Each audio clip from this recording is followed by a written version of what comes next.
Hello, Township. My name is Nathan Perlis, and welcome to the Blue Streak News. In today's episode, we'll take a look at Franklin Ziegler's review of the 1980s film The Dark Crystal and discuss upcoming events for Homecoming. Stay tuned for all that here on BSN.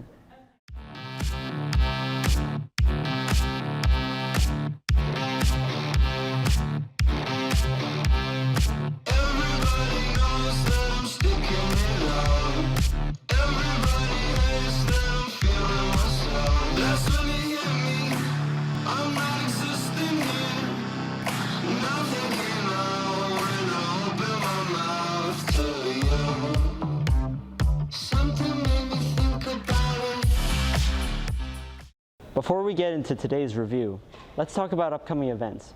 This week has been very exciting, and there's still more to come, with the pep rally here in the arena today and the big dance on Saturday. Let's take a look.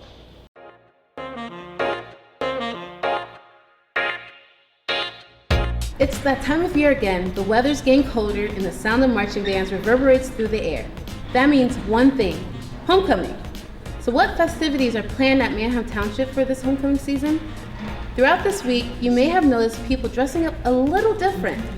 This is the strange phenomenon known as Spirit Week. People dress up in accordance to the theme to build hype for the rest of the homecoming festivities. The first of which is the pep rally. During the pep rally, students pack into the gym and listen to No Mic Coach Evans hype us up for the football game and watch the homecoming court prove themselves worthy of their titles. Leaders from our athletic teams talk about their season, and the band plays through some pep tunes. The next thing to do this weekend is to attend homecoming football game. This game is always played in our home field. This year, the Blue Streaks will take on Cedar Crest. At halftime, the homecoming queen is crowned. Last but not least, the homecoming dance. This lively event only happens once a year, so don't miss out on your chance to engage in this high school tradition. This night can be romantic, but it's also a great time to hang out with friends. Don't be afraid to get on the dance floor and show off your moves. This has been Talon and Nene wishing you a great homecoming weekend. Thanks, guys. Last time we teased the clip of the review of Jim Henson's The Dark Crystal, but the wait is finally over. Take it away, Frankie.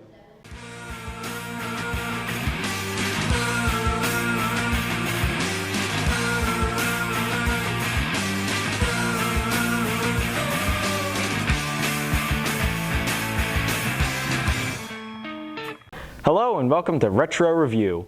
I'm your host, Franklin Ziegler. Have you ever wanted to have nightmares on command while maintaining a PG rating? Well, I have just the movie for you. The Dark Crystal, directed by Jim Henson and Frank Oz in 1982. Yes, the same Jim Henson that made this also made this. And just to be clear, this was marketed as a family film. Henson's inspiration for the film came from an illustration of a poem depicting crocodiles wearing robes and jewelry.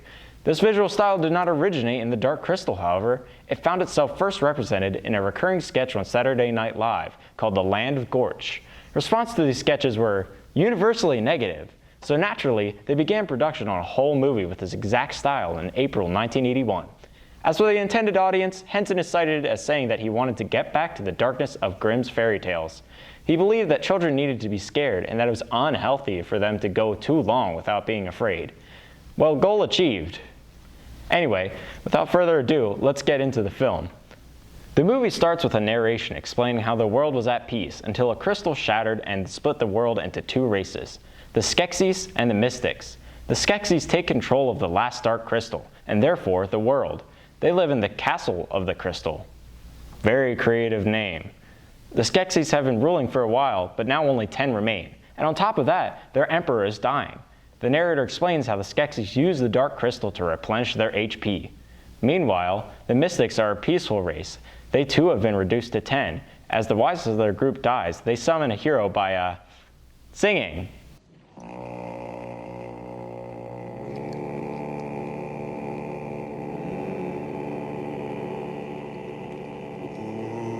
This hero is Jen, an orphaned gelfling that was raised by the wisest of the Mystics. His family and the rest of the gelflings were killed by the Skeksis. He must go on a journey to find the crystal shard and stop the Skeksis from ruling the world forever.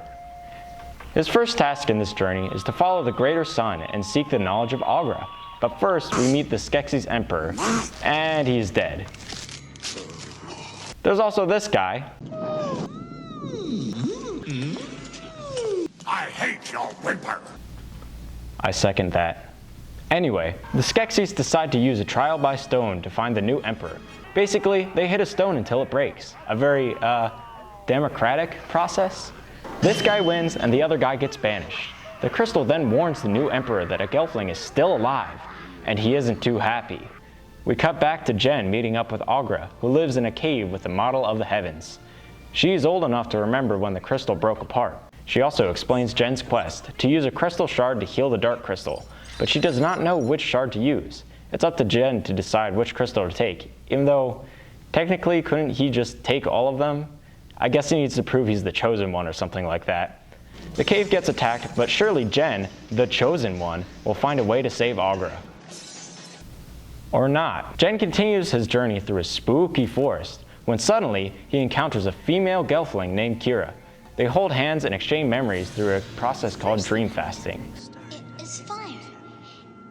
It's a We then cut to the Skeksis eating dinner. They believe they caught the Gelfling, but it's just our good friend Aughra.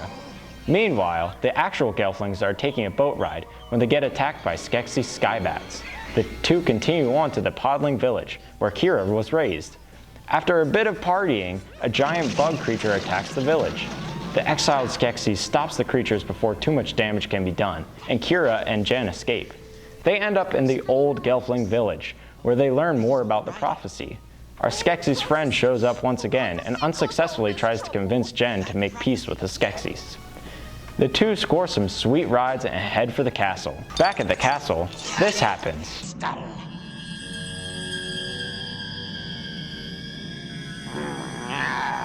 Yes, and now the beam will rid you of your fears, your thoughts. Jen and Kira arrive at the castle, but are chased down the chasm by giant bugs. What will they do now? You'll have to watch the movie and find out yourself. So what did I think? On the visual side, the puppetry can range from great to bad, and the aesthetic choices can range from terrifying to horrifying. I think these films work better when they mix in some human actors, but that's just my opinion. My favorite part, however, is the set design. And the writing is good for the most part, but can sometimes sound like a dictionary of fictional words. Also, some scenes drag on for way too long, such as the Skeksis dinner scene. My final rating is 7 Podlings out of 10. Well, that's all we got for today, folks. Join us next time for our Halloween special. Thanks for watching. I'm Nathan Perlis, and I'll see you next time.